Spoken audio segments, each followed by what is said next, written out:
Hi, I'm Dr. Maria Hogseth, founder and director of the Pediatric Dental Team Association. I know a lot of you are finding yourselves in the uncomfortable position of having to hire some new team members based on some openings you have due to COVID. Now, I know this is something that is difficult, and I wanted to present to you some of the top 3 mistakes that a lot of people do in their hiring process.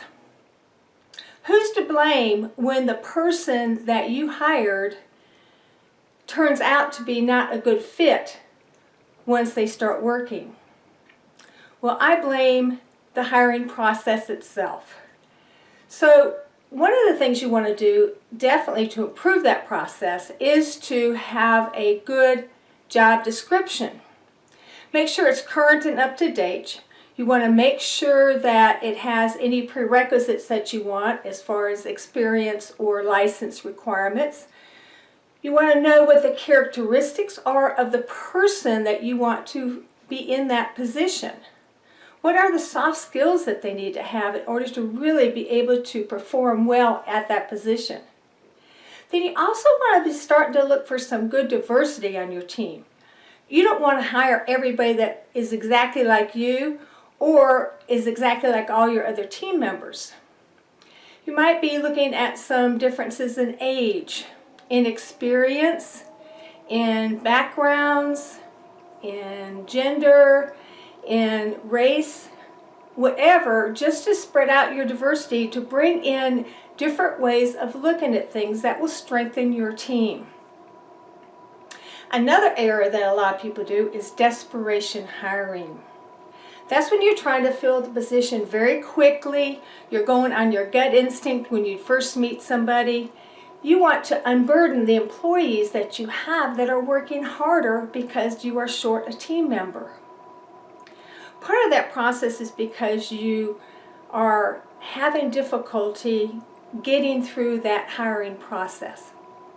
Remember that hiring the wrong person is worse than not finding the right person to begin with. Because when you hire the wrong person, you have to then go through the firing process and then start the hiring process all over again in a few months. And that is very costly, not only in production issues, but also to your employee and their morale. So you want to make sure that you are doing an interview successfully. You know, there's people that look great on paper, and they come in and sell themselves just with a tremendous performance. Remember, those people are actors, and they are trying to present their best foot forward. So if you're going on that gut bias, you're going against all the suggestions of great hiring techniques.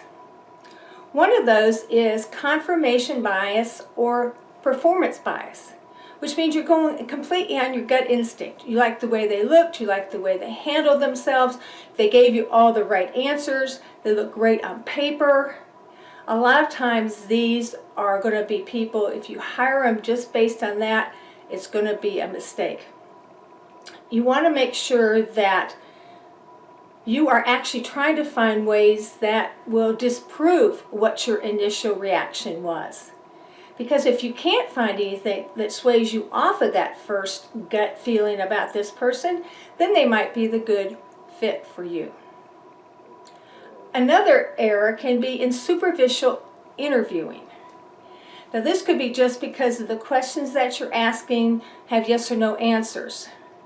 Make sure you're asking open-ended questions. You want to be talking 20% of the time and 80% of the time listening to who you are interviewing. And if there's some awkward silences, let them be silent. A lot of people can't stand that, and they will just start spewing, and you'll get some great information because they're trying to fill the silence. So remember, 20% you talking, 80% listening. You definitely want to be prepared for the interview with a set of questions that you are going to ask every single candidate. But some of those questions you could have your team do. You want to give them time for their input also, because they are what's going to be helpful to you to make this interview and hopefully hiring a person that's the right fit so that you have a tremendous new team member who is going to be a success. In addition to getting the input from your team, you also are going to want to have them back for a working interview.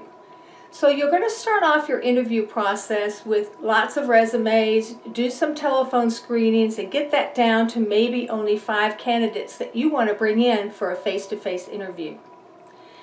Then that face-to-face with you and your entire team, you can knock it down hopefully to maybe the top 2 or 3 that you bring in for a working interview. Now, a great tip during that working interview is for your team to take that person out to lunch, with you, the doctor, paying for it. But they can ask a lot more personal questions and get to know the person a little bit better than what you can ask in a complete interview. During that working interview, give them specific tests and assignments of skills you want to see in action, both working with you, chairside, and then also doing something else in the office if you're looking for a clinical team member. If it's a business team member, make sure your business team is giving them specific skills and see how they do. That's the whole purpose of a working interview, to see if what they've got on paper matches what their actual skill set really is. And then finally, you're going to want to do a complete reference check, and you can also maybe do some background checks. Now, commonly, I know in my practice, I would have people come in and not give permission to contact the employer where they are working now. So there's a couple ways you can get around that. You could ask for some co-workers' names that you could call and get information. Maybe people from a previous office that they worked. You could also ask that you can call that current employer after an offer is made, but that the offer is contingent on a successful reference check. You can do the same thing with background checks, whether you're looking for criminal behavior, credit checks, DUIs, making sure that their licenses, if they have one, are actually valid. If they say they went to a dental assisting school, did they, and did they graduate? So you really want to do an in-depth search to make sure that what they're putting on their resume is accurate and you can depend on that. These are just a couple tips that I'm offering you. So good luck on your job search. I wish the best for you.